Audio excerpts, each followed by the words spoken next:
아멘. 하나님의 말씀입니다. 하나님의 말씀은 누가복음 9장 57절 말씀에서 62절 말씀까지 한 절씩 교독하시겠습니다. 길 가실 때에 어떤 사람이 여짜오되 어디로 가시든지 나는 따르리이다.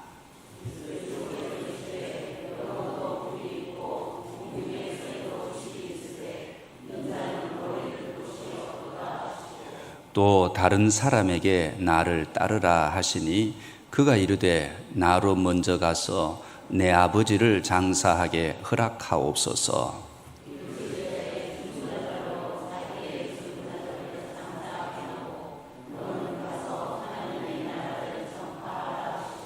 또 다른 사람이 이르되 주여 내가 주를 따르겠나이다마는 나로 먼저 내 가족을 작별하게 허락하소서.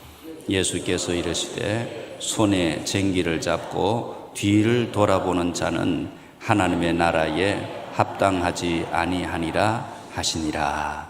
아멘. 아멘.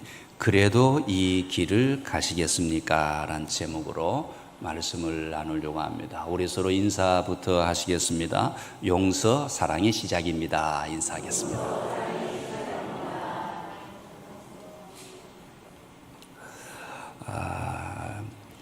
우리는 지금 너무 편리한 시대를 살아가고 있습니다. 얼마나 편리하냐 하면 우리 뒤에 이 방송실에는 우리 귀한 청년이 방송을 살펴주고 돌봐주고 있습니다. 그런데 새벽에 제가 교회에 오면 제가 방송실에 가지 않고 휴대폰으로 다 만집니다. 그래서 휴대폰으로 만지기 때문에 제가 손가락을 딱 면 소리가 나오게 되어져 있습니다. 그러다 보니까 강단 앞에 앉아서 항상 휴대폰을 시작 전에 휴대폰을 만져서 내 마이크와 우리 앰프의 상태를 살펴보게 됩니다. 그렇게 하려면 와이파이가 뒤에서 잡혀져야 되거든요. 그래서 휴대폰을 켜고 와이파이가 잡혀졌는 것을 확인을 하고 그 다음에 우리 앰프 시스템에다가 켜서 그 다음에 제가 만지면 그 다음에 휴대폰으로 소리를 조절을 할 수 있습니다. 높일 수도 있고 낮출 수도 있고 세상이 얼마나 편리한지 모릅니다. 이것뿐만이 아닙니다. 제가 뜨거운 여름에 차를 타고 바깥에 나가기 전에 차 안은 보통 80도 정도가 되어집니다. 그래서 방 안에 앉아서 휴대폰을 만져서 자동차에 연결해가지고 시동을 10분 전에 켜놓고 나면 차에 들어가면 방 안에 앉아 있는지 어디에 있었는지 관계없이 시원한 자리에서 차를 타고 운행하게 되어져 있습니다. 이것뿐만 아니라 요사이는 주민등록 등본이나 이런 것들도 꼭 면사무소에 가지 않아도 휴대폰으로 발급을 할 수도 있고 그것을 제출을 쉽게 관공서에도 그냥 할 수 있는 그런 시대가 되어졌습니다. 뿐만 아니라 예전에는 저금을 하거나 돈을 보낼 때도 꼭 은행에 가서 제가 아주 어린 시절을 생각을 해보면 100원을 모으면 은행에 뛰어가서 저금을 했던 적이 있습니다. 그런데요, 요사이는 어디 송금하는 것도 방 안에 앉아서 어느 집사님, 어느 권사님 다 이렇게 그냥 볼 수 있습니다. 물건을 사도 세상이 좋아요. 휴대폰을 가지고 여기요 누르면 배달까지 쫙 해주는 그런 시대가 되어졌다라는 것입니다. 자동차 내비게이션에 목적지를 입력하면 길도 얼마나 잘 찾아주는지 제가 모르는 길도 지가 알아서 2번, 3번 잘못 가도 짜증도 내지 않고 다시 찾아주고 또 다시 찾아주어서 그냥 잘 가게 됩니다. 그리고 가장 빠른 길로 갈 것인지 고속도로 위주로 갈 것인지 무료도로 위로로 갈 것인지도 그것도 선택만 하면 지가 알아서 그렇게 다 만들어주는 모습입니다. 빠른 것이 얼마나 좋은지 모릅니다. 편한 것이 너무 좋습니다. 쉬운 길이 너무 좋습니다. 그런데 문제가 하나 있는데요. 이 기준을 신앙생활에도 가지고 오고 있습니다. 기도도 빨리 응답되는 것이 좋고 문제도 빨리 해결되기를 원하고 믿었으면 복도 빨리 받아야 된다라고 생각합니다. 교회 생활도 많이 편해졌습니다. 봉사도 부담이 없어야 하고 헌신도 내 생활에 지장이 없어야 합니다. 그래서 가장 중요한 자리에 자기의 시간을 다 빼고 남는 시간에 교회에 와서 봉사하는 모습으로 흘러가고 있습니다. 그래서 예전에는요, 구역장 모임을 하면 한 사람도 결석하는 사람이 없어요. 낮에 하는데도. 그런데 요사이는 구역장 모임을 못합니다. 시간이 아무도 안 맞아. 그리고 요청하면 다 어렵다고 해. 권사님도 못 온대. 그러니까 할 수가 없는 그런 모습이 되었습니다. 그리고 조금만 힘들어지면 이런 생각이 들어집니다. 내가 예수 믿는데 왜 이렇게 힘들지? 이런 생각도 하게 됩니다. 그런데 오늘 예수님께서는 우리에게 전혀 다른 말씀을 하십니다. 어떤 사람이 예수님께 찾아와서 말합니다. 어디로 가시든지 예수님을 따르겠습니다. 나는 따르겠습니다. 이렇게 이야기합니다. 이런 사람이 있으면 얼마나 좋을까요? 그런데 예수님은 그 사람에게 박수를 쳐주신 것이 아니라 이렇게 말씀을 하셨습니다. 여우도 굴이 있고 공중의 새도 집이 있으되 인자는 머리 둘 것이 없다. 그렇게 말씀을 하셨습니다. 무슨 말씀입니까? 환경이 그래도 나를 따라오겠느냐? 그 이야기입니다. 예수님은 사람을 속여서 제자로 만들지 않으셨습니다. 예수님을 따라가면 언제나 꽃길만 펼쳐진다고 말씀하지 않으셨습니다. 예수님을 따라가면 고난이 사라진다고 말씀하시지도 않으셨습니다.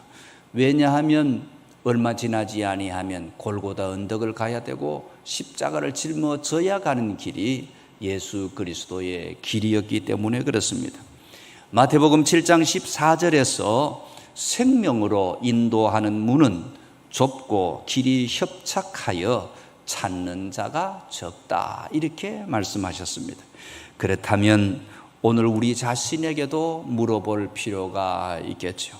나는 예수님을 믿는 것입니까? 아니면 예수님을 통해서 팔자를 고치고 싶은 것입니까? 오늘 말씀을 통해 제가 5가지를 생각해 보려고 합니다. 첫 번째는 예수님을 따르는 길은 편리함을 선택하는 길이 아니다라는 이야기입니다. 57절에 길 가실 때에 어떤 사람이 여짜오되 어디로 가시든지 나는 따르겠습니다. 이 사람은 대단한 결심을 한 것 같습니다. 목사에게도 이런 사람이 몇 사람만 있으면 얼마나 좋을까 이런 생각을 해봅니다. 목사가 이야기하면 목사님 그건 이래서 안 되고 저건 저래서 안 되고가 많지 목사님 말씀만 하시면 제가 따르겠습니다. 이런 사람은 요사이 보기 좀 어려운 시대를 살아가고 있다 이렇게 볼 수 있습니다. 그런데 예수님께서 말씀하시기를 여우도 굴이 있고 공중에 새도 집이 있는데 인자는 머리 둘 곳이 없다 이렇게 말씀을 하셨죠. 예수님께서 그 사람의 결심을 꺾으시는 것이 아닙니다.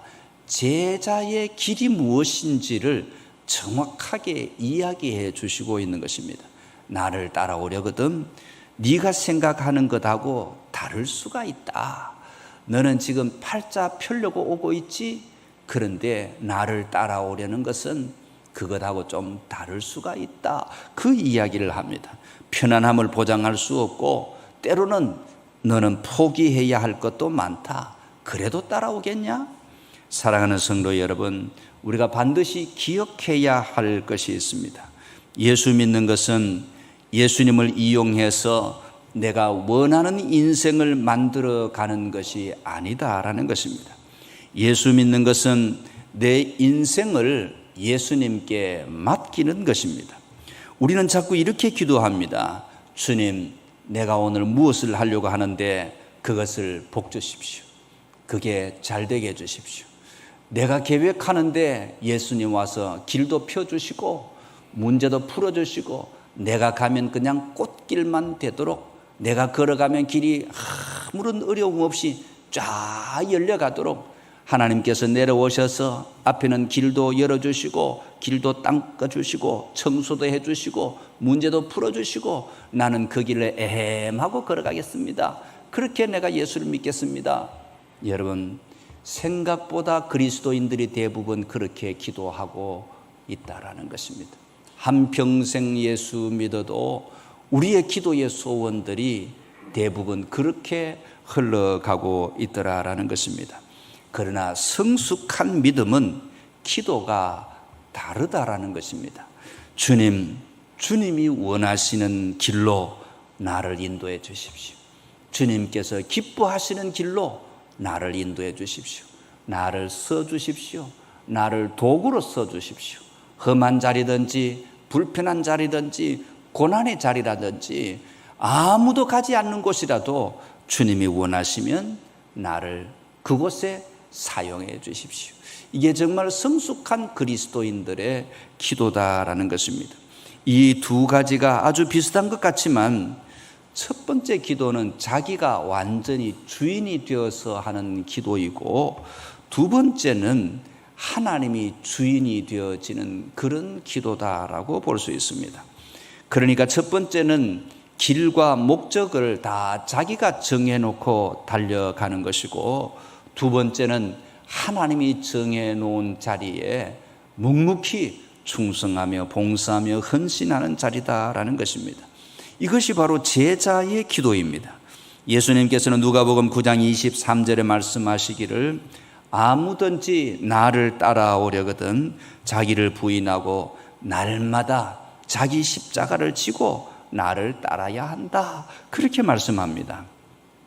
편리하다, 복이 넘쳐 흐른다, 이런 말씀을 하신 적이 없습니다. 자기를 부인해라, 남이 욕해도 그냥 받아라, 그 이야기죠. 십자가를 짊어져라. 남들은 편안하게 가는데 방도 닦고 설거지도 하고 청소도 하고 길도 닦고 그렇게 해라 이야기입니다. 그리고서 나를 따라라 라고 이야기합니다. 쉽지 않습니다. 자존심도 내려놓고 의지도 내려놓고 주님을 따라라 이렇게 말씀합니다. 그것을 제자의 길이다라고 하는 것입니다. 그러나 놀라운 것이 있습니다. 그 길이 힘들고 어렵다고 해서 그 길이 불행한 길은 아니다라는 사실입니다. 바울과 실라가 빌립보 감옥에 갇혔습니다. 매를 맞았습니다. 발에는 착고가 차여 있습니다. 그것이 얼마나 기가 막힌 고난의 자리고 슬픔의 자리입니까? 그런데 사도행전 16장 25절을 보면 한밤중에 그들이 무엇을 합니까? 기도를 하고 하나님을 찬송하고 있는 장면이 나와 있습니다. 환경은 편하지 않습니다. 그러나 그들 안에는 평강이 있었던 것이 분명한 것입니다. 왜 그렇습니까? 주님과 함께 있었기 때문입니다. 사랑하는 성도 여러분, 편한 길이라고 다 좋은 길이 아닙니다. 힘든 길이라고 다 잘못된 길도 아니다라는 것입니다. 여러분, 서 있는 것보다 앉아 있는 것이 편하겠지요. 앉아 있는 것보다 누워 있는 것이 편합니다.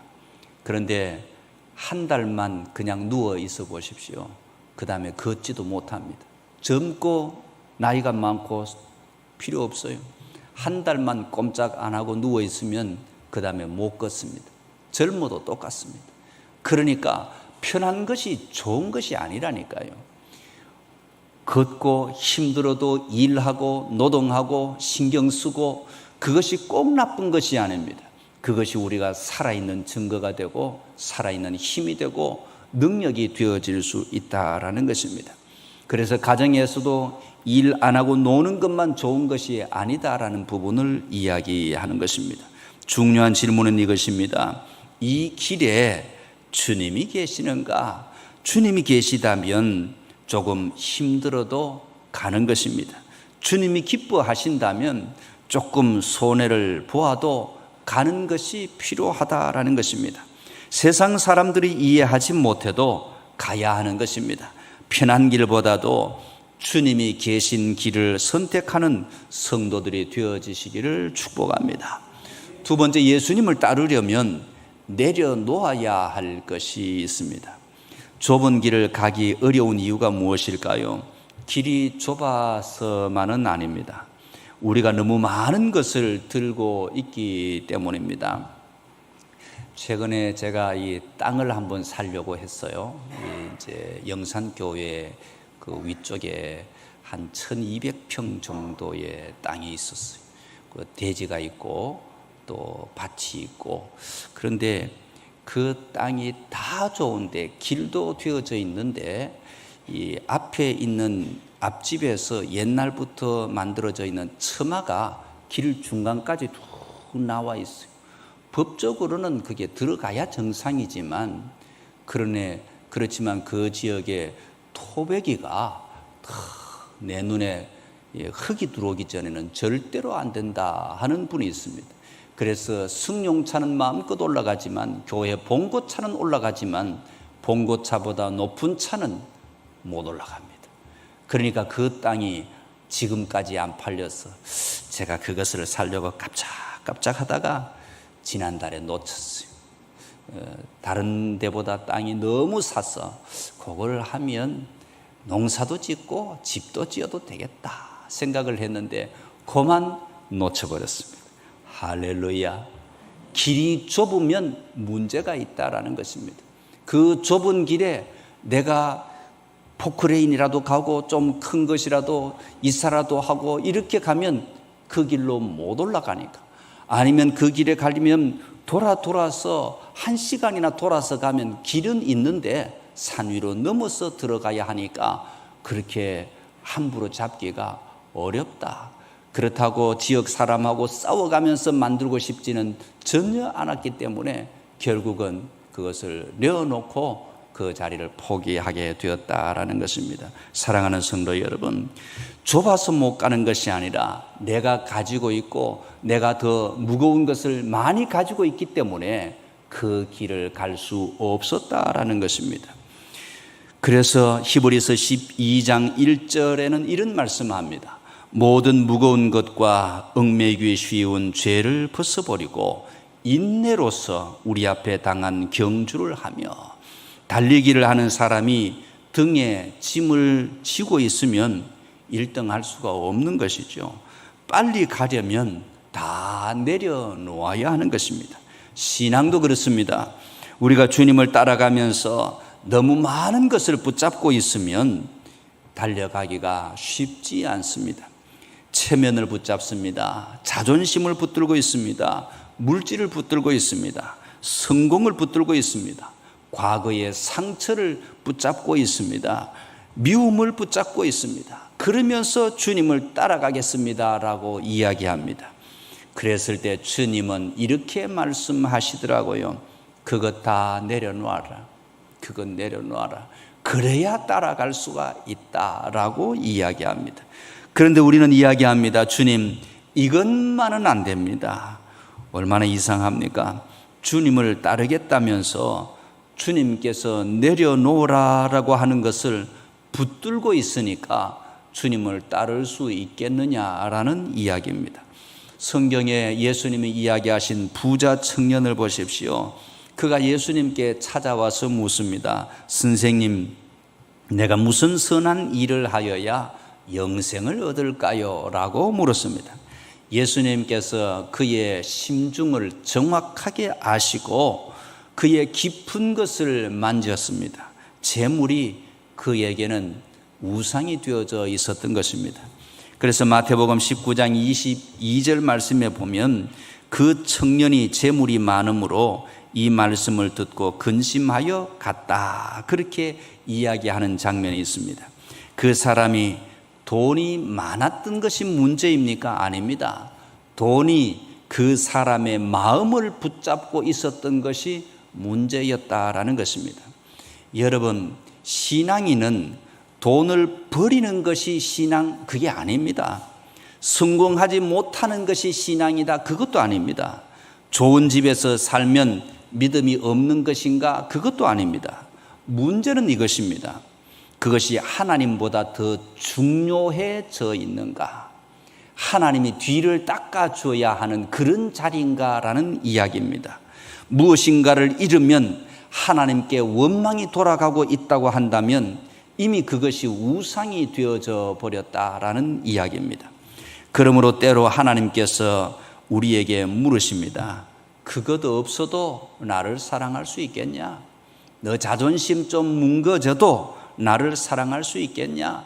너의 건강이 좀 어려워져도 나를 사랑할 수 있겠냐? 사랑하는 성도 여러분, 우리가 하나님 앞에 섰을 때 우리 주님이 그렇게 물으실 수도 있습니다. 사업이 내 뜻대로 되지 않아도 섬기겠느냐? 자녀가 내가 원하는 대로 말을 듣지 않아도 섬기겠느냐? 그런데 사람들은 그것을 기뻐하지 않습니다. 그리고 하나님 앞에 이야기합니다. 내가 30년 교회 다녔는데 50년 교회 다녔는데 아직도 내 팔자는 그때 팔자나 지금 팔자나 똑같습니까? 그렇게 이야기하는 사람들이 있습니다. 내가 이렇게 열심히 교회를 다녔는데 아직도 나에게는 이런 일들이 펼쳐지지 않습니까? 하나님 너무 억울합니다. 하나님, 내가 이렇게 열심히 교회를 다녔는데 내 다리가 왜 아픕니까? 다리를 많이 써서 아프죠. 80년 썼는데 안 아플 수가 있습니까? 90년 쓰면 아프게 되어져 있습니다. 젊은 청년도 다리를 부러져 가지고 있는데 우리 범수 말이죠. 군에 가가지고. 사랑하는 성도 여러분, 내 뜻대로 되지 아니해도 하나님 앞에서 하나님 그렇게 되어져야 참 그리스도인들 되지 않을까요? 욥의 이야기가 있습니다. 주신 이도 여호와시요 거두신 이도 여호와시니 여호와의 이름이 찬송을 받으실지니라. 이것이 진짜 믿음이었다라는 것입니다. 주신 것을 사랑한 것이 아니라 주신 하나님을 사랑했던 사람이 욥이었다라는 것입니다. 사랑하는 성도 여러분, 오늘 주님 앞에서 우리도 진솔하게 한번 물어봅시다. 내가 아직 내려놓지 못한 것은 무엇이 있는지, 그것을 내려놓아야 두 손으로 주님을 제대로 붙잡을 수 있습니다. 세 번째, 예수님보다 먼저 둘 수 있는 것은 없습니다. 59절 말씀에 보면 예수님께서 다른 사람에게 말씀합니다. 나를 따르라. 그랬더니 그 사람이 대답합니다. 나로 먼저 가서 내 아버지를 장사하게 허락해 주십시오. 집에 장례가 났던 겁니다. 여기에서 중요한 단어가 있습니다. 먼저라는 이야기가 있습니다. 주님 따르겠습니다. 그런데 이것부터 하고요. 얼마나 익숙합니까? 조금만 형편이 좋아지면 신앙생활 하겠습니다. 아이들 다 키워놓고 그리고 봉사하겠습니다. 사업의 자리가 제대로 잡히면 주님을 잘 섬기겠습니다. 나도 은퇴하고 나면 교회를 위해서 제대로 한번 섬겨보겠습니다. 아니면 내가 돈을 좀 많이 벌면 나도 그때 충성하겠습니다. 학생들은 내가 대학교 들어가고 나면 그때부터 열심히 신앙생활 하겠습니다. 여러분, 대학교 들어가면 연애하기 바빠서 신앙생활 못하게 돼 있어요. 그래서 힘이 들고 어려울 때 믿음을 지켜내지 아니하면 믿음은 만들어지지 않는 것입니다. 그래서 믿음은 선택이다라는 이야기를 자주 했던 것입니다. 그래서 살다 보면 평생 먼저라고 하는 이 이야기가 끝나지 않습니다. 이것부터가 끝나지 않은 것입니다. 이것을 끝내면 다른 것이 생겨나고 그것을 끝내면 또 다른 것이 생겨납니다. 그래서 예수님께서 유명한 말씀을 주셨습니다. 우리 모두가 알고 있는 마태복음 6장 33절 말씀에 이렇게 주셨습니다. 그런즉 너희는 먼저 그의 나라와 그의 의를 구해라. 그리하면 이 모든 것을 너희에게 더하시리라. 그렇게 말씀하셨습니다. 먼저 구해야 할 것이 따로 있다라는 부분을 분명하게 가르쳐 줍니다. 그런데 세상은 끊임없이 이야기합니다. 나부터. 그런데 예수님은 하나님 나라부터 이렇게 이야기하시더라라는 것입니다. 그 차이가 바로 신앙인 것입니다. 엘리야가 갈멜 산에서 백성들에게 외쳤습니다. 열왕기상 18장 21절에 보면 너희가 어느 때까지 둘 사이에서 머뭇머뭇하려느냐. 여호와가 만일 하나님이면 그를 따르고 바알이 만일 하나님이면 그를 따를지니라. 결국 신앙은 선택이다. 지난번에도 말씀하셨죠. 그래서 매일 선택을 해야 하는 것입니다. 주일 아침에도 선택을 해야 합니다. 말씀대로 살 것인지 내 감정대로 살 것인지를 선택해야 하는 것입니다. 용서할 것인지 미워할 것인지를 선택해야 합니다. 정직할 것인지 적당히 타협할 것인지를 선택해야 합니다. 돈을 사용할 때도 선택해야 하고 사람을 대할 때도 선택해야 합니다.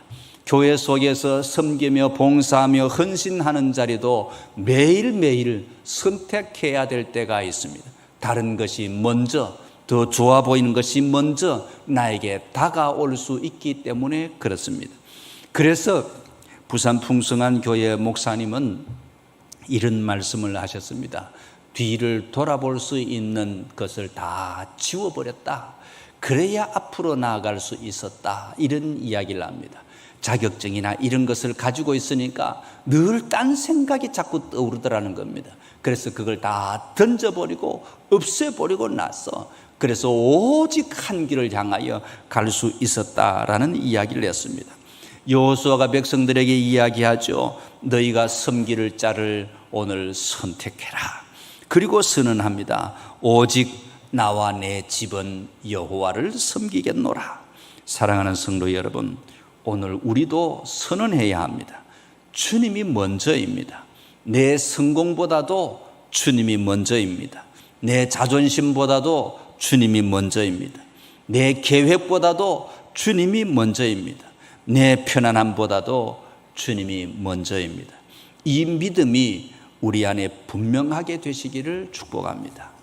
네 번째, 예수님을 따르는 사람은 뒤를 돌아보지 않습니다. 61절에 보면 또 한 사람이 말합니다. 주여, 내가 주를 따르겠나이다 마는 나로 먼저 내 가족을 작별하게 해 주십시오. 예수님께서 이렇게 말씀합니다. 참 예수님은 냉정합니다. 손에 쟁기를 잡고 뒤를 돌아보는 자는 하나님의 나라에 합당하지 아니하니라.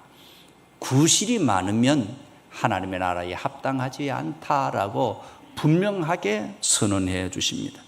쟁기질을 해 보신 분들은 아마 저보다 나이가 드신 분들 중에만 만져보셨겠죠.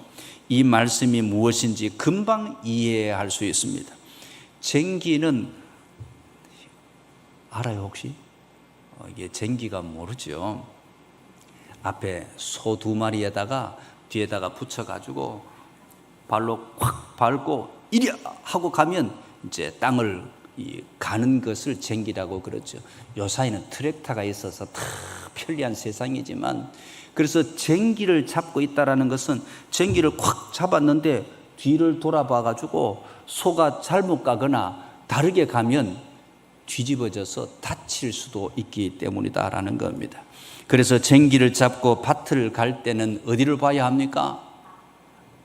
목표점을 향하여 정확하게 보고 있어야 한다라는 것입니다. 자꾸 뒤를 돌아보면 고랑도 제대로 만들어지지 못할 뿐만 아니라 위험하기 짝이 없다라고 볼 수 있습니다. 자전거를 처음에 배울 때도요, 제가 우리 아내에게 자전거를 가르쳤거든요. 그런데 우리 아내가 자전거를 얼마나 잘 타는지 한 번만에 가르쳤어요. 제가 탁 붙잡고 뒤에서 잡고 자 간다 하고 앞을 봐 하고 탁 가다가 계속 내가 붙잡고 있어. 그랬더니 붙잡고 있는 줄 알고 잘 가. 그래서 그냥 간 거예요. 붙잡고 있는지 안 붙잡고 있는지 뒤로 돌아봤으면 뒤집어졌을 거야. 그런데 붙잡고 있으니까 그냥 달려가 쭉 가서 운동장이니까 넓잖아요. 쭉 계속 잡고 있어, 계속 잡고 있다, 잘 간다, 잘 간다 이랬더니 그냥 쭉 가서, 그날로 자전거가 앞을 바라보면 충분히 잘 할 수 있다라는 것입니다. 여러분, 우리의 신앙도 그렇습니다. 예수님을 믿고 출발했는데 자꾸 좌우를 돌아보면 넘어지거나 문제가 생길 수 있습니다. 이스라엘 백성들이요, 출애굽을 해서 애굽에서 나왔잖아요.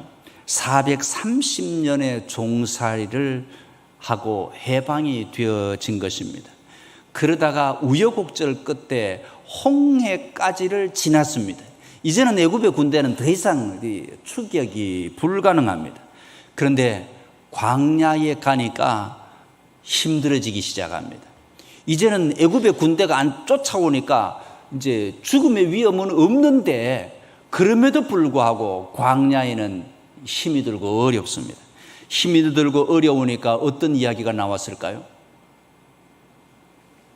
민수기 14장 4절에 보면 돌아가자, 그때가 좋았다, 지금 여기서 개고생하니까 너무 힘들다, 돌아가자, 딱 이렇게 이야기하더라라는 것입니다. 놀라운 말입니다.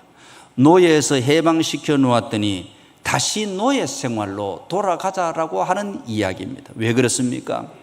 애굽의 익숙함이 광야의 믿음보다 편했기 때문에 그렇습니다. 광야를 지나면 젖과 꿀이 흐르는 축복의 땅이 있다고 하는데, 그 목표를 계속 향하여 바라보는 것이 아니라 지금 힘이 드니까 그때가 차라리 더 낫다, 이런 마음이 들게 되어버렸다라는 것입니다. 우리도 그렇습니다. 예수님 믿고 죄를 버렸는데 다시 그 죄가 생각이 나옵니다. 미움을 내려놓았는데 다시 붙들고 있습니다. 욕심을 내려놓았는데 다시 붙잡고 있습니다. 세상 자랑을 내려놓았는데 다시 사람들의 인정을 기다리고 있습니다. 그래서 바울은 빌립보서 3장에 이야기하기를 뒤에 있는 것은 잊어버리고 앞에 있는 것을 잡으려고 표대를 향하여 달려간다라고 했습니다. 뒤를 돌아보지 마십시오. 과거의 실패 때문에 돌아보지 마십시오. 과거의 성공 때문에도 돌아보지 마십시오. 과거의 상처 때문에도 돌아보지 마십시오. 과거에 잘했던 신앙생활만 자랑하면서 머물지도 마십시오. 오늘 지금 주님을 따라야 하는 것입니다. 어제 기도했다고 오늘 기도하지 않아도 되는 것이 아닙니다. 어제 잔치집에 가서 배가 터지게 먹었다고 오늘 안 먹어도 되는 것이 아니다라는 것입니다. 한 달 전에 기름을 가득 채웠다고 기름 없이 운전할 수 있는 것이 아니다라는 것입니다. 지난해 충성했다고 올해 충성하지 않아도 되는 것이 아니다라는 것입니다. 10년 전에 은혜 받았다고 오늘의 믿음이 자동으로 살아있는 것이 아니다라는 것입니다. 예전에 방언과 통역과 연애한 은사가 있었다고 해서 지금도 그대로 만들어지는 것이 아니라는 것입니다. 신앙은 오늘인 것입니다. 예수님께서 말씀하십니다. 날마다 제 십자가를 지고 나를 따를 것이니라. 날마다입니다. 오늘 또 따라가야 하고 내일 또 따라가야 합니다. 넘어지면 다시 일어나야 합니다. 실패하면 회개하고 다시 따라가야 합니다. 기분 나빠서 안 가고 힘들어서 안 가고 마음에 안 들어서 안 가면 결국은 갈 수가 없는 것입니다. 주님이 손을 놓지 않으시니 우리도 주님을 붙들고 끝까지 가겠습니다. 그것이 여러분의 믿음이 되시기를 축복합니다. 다섯 번째는 좁아도 이 길의 끝에는 생명이 있습니다. 이제 가장 중요한 말씀이 무엇입니까? 왜 우리가 굳이 이 길을 걸어가야 하는가라는 것입니다. 힘들기 때문에, 고생하는 것이 경건하기 때문입니까? 아닙니다. 기독교는 고생을 숭배하는 종교가 아닙니다. 가난을 숭배하는 종교도 아닙니다. 아픔을 숭배하는 종교가 아니다라는 것입니다. 좁은 길로 가는 것을 숭배하는 그런 모습이 아닙니다. 좋은 길로 가는 것보다 나쁜 길로 가야 한다, 이런 이야기가 절대로 아닙니다. 예수님께서 좁은 길을 말씀하신 이유는 좁은 것 자체가 가치가 있다라고 이야기한 것이 아닙니다. 마태복음 7장 13절에서 14절을 보면 멸망으로 인도하는 문은 크고 그 길이 넓어서 그리로 들어가는 자가 많고 생명으로 인도하는 문은 좁고 길이 협착하여 찾는 자가 작다, 그렇게 이야기합니다. 여러분, 차이가 무엇일까요? 차이는요, 목적지입니다. 서울로 가면 된다라고 하는데 부산으로 가려고 하면서 큰 도로로 가봐야 소용이 없는 거잖아요. 서울로 가야 한다고 하는데 좁은 길이 좋다고 좁은 길로 저기 원주로 가면 이게 서울로 가는 길이 맞습니까? 그건 아닌 겁니다. 좁은 길로 가든지 넓은 길로 가든지 목적지가 정확하냐라는 이야기를 예수님이 하셨다라는 이야기입니다.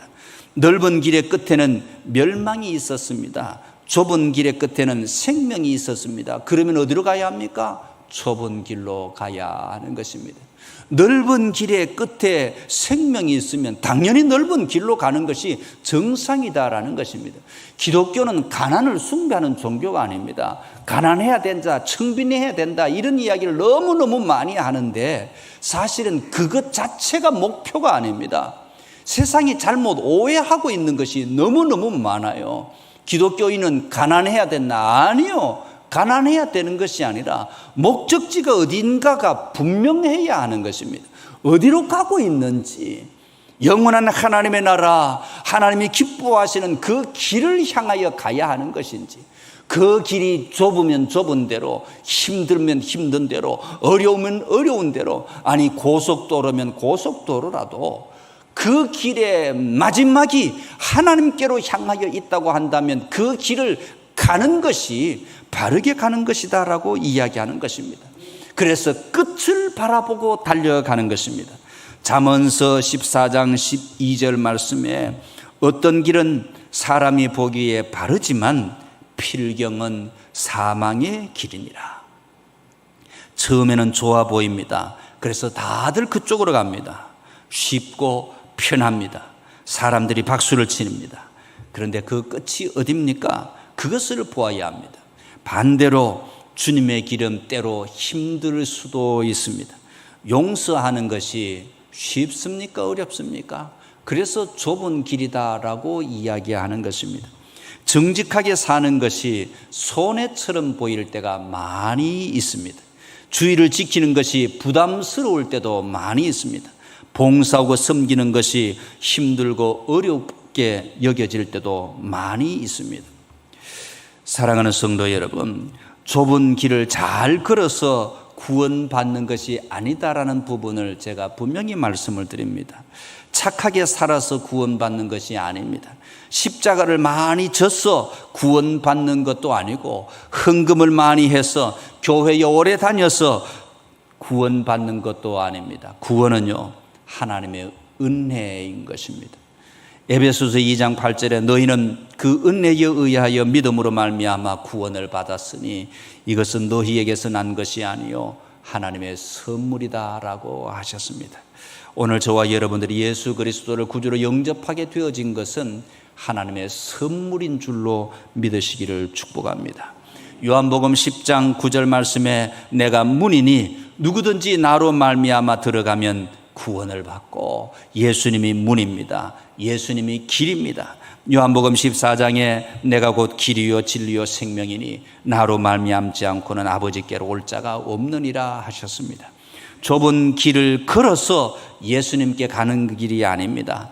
예수님을 만났기 때문에 좁은 길이라도 힘든 길이라도 함께 가는 것이다라고 이야기하는 것입니다. 그 선후가 분명하다라는 것입니다. 그래서 구원받은 은혜가 감사해서 주님을 따라 걷는 것입니다. 그것을 복음이다라고 이야기하는 것입니다. 그래도 이 길을 가시겠습니까? 사랑하는 성도 여러분, 오늘 예수님께서 우리에게 물으십니다. 그래도 나를 따라오겠느냐? 편하지 않을 수 있다. 그래도 오겠느냐? 내려놓아야 할 것이 많을 수도 있다. 그래도 오겠느냐? 가지고 있는 것을 다 베풀을 수도 있다. 그래도 오겠느냐? 내 생각보다 주님을 먼저 두어야 한다. 그래도 오겠느냐? 뒤를 돌아보고 싶은 순간도 있을 것인데 그래도 오겠느냐라고 묻습니다. 예수님이 계시다면 어디든지 가겠습니다. 그 길의 끝이 생명이 있기 때문에 끝까지 달려가겠습니다. 이것이 우리 그리스도인의 길이 되어져야 하고 우리의 목표가 되어져야 하고 기도의 제목이 되어져야 할 줄로 믿습니다. 모세가 히브리서 11장에서 보여준 믿음도 이것입니다. 애굽의 왕궁과 보화를 선택할 수도 있었습니다. 그러나 하나님의 백성과 함께 고난을 받는 길을 선택했던 것입니다. 왜 그랬습니까? 앞에 있는 상을 바라보았기 때문에 그렇습니다. 세상의 박수보다도 주님의 칭찬을 바라봅시다. 세상의 성공보다도 영원한 생명을 바라봅시다. 그래서 주님 그래도 가겠습니다 고백하는 저와 여러분들 다 되어주시기를 주의 이름으로 축복합니다. 혹시 오늘 이 자리에 처음 교회에 오셨거나 아직 예수님을 나의 구주로 영접하지 않으신 분이 계실 수 있습니다. 오늘 말씀을 들으면서 이렇게 생각할 수도 있습니다. 나는 아직 이 길을 걸을 자신이 없습니다. 괜찮습니다. 먼저 잘 걸어가지 않아도 됩니다. 먼저 예수님을 만나시면 됩니다. 예수님께서 여러분을 구원하십니다. 우리 모두 죄인입니다. 누구도 자기 힘으로 하나님께로 갈 수가 없습니다. 그래서 하나님의 아들 예수 그리스도께서 이 땅에 오셨지요. 우리의 죄를 대신 지시고 십자가에 죽으셨습니다. 그리고 사흘 만에 부활하셨습니다. 예수 그리스도를 영접하기만 하면 하나님의 자녀가 되는 권세를 주시겠다 하셨습니다. 그래서 저를 따라서 함께 영접 기도를 하겠습니다. 기도하겠습니다. 사랑의 하나님, 저는 죄인입니다. 지금까지 하나님을 떠나 내 생각과 내 방법으로 살았습니다. 오늘 예수님께서 나의 죄를 대신하여 십자가에 죽으시고 다시 살아나신 것을 믿습니다. 예수님 내 마음에 들어오십시오. 나의 구주가 되어 주십시오. 나의 주인이 되어 주십시오. 예수님 이름으로 기도드립니다. 아멘. 진심으로 영접 기도를 드리신 여러분은 하나님의 자녀가 되었습니다. 그래서 언제 어디에 넘어져도 하나님의 백성으로서 하나님께서 여러분과 함께 하심을 믿습니다. 우리 찬송가 425장을 함께 드리겠습니다.